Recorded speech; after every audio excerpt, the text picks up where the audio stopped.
Eric Larson expected to be spending Sunday walking along the emerald fairways of Royal Portrush Golf Club in Northern Ireland, helping his boss, Harris English, play well in golf's final major and earn a coveted spot on the U.S. Ryder Cup team. Instead, the closest Larson can get to English is through a TV set.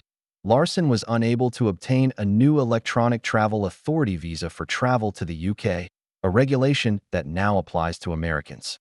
The denial is because Larson served more than 12 months in jail for a drug charge from 30 years ago, costing him caddy opportunities in this week's British Open Championship and last week's Scottish Open, where English finished 22nd. It doesn't make any sense because I've been to the UK 10 times to caddy in the British Open and the Ryder Cup since I got out of prison, Larson said last week at his Palm Beach Gardens home. I just want to be there to help Harris. Not much of this story makes sense.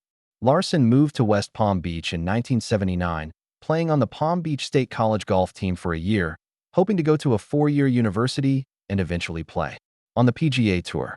He joined Bear Lakes Country Club and made a career pivot after playing with Mark Calcavecchia and Ken Green, recognizing their talent. Well, maybe I can caddy for them, he said. English caddied for Green from 1991 to 94, and then worked for Calcavecchia when he won the 1995 Bell South Classic. While working for Green, Larson was indicted in 1993 by Tennessee officials for conspiracy to sell cocaine.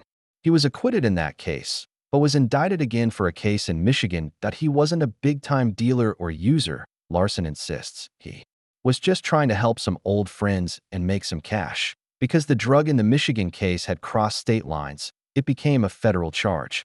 The judge came down hard.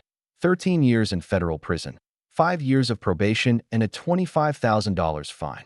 Larson did his time, serving at 4 different prisons while befriending Tommy Chong along the way. They remained close friends.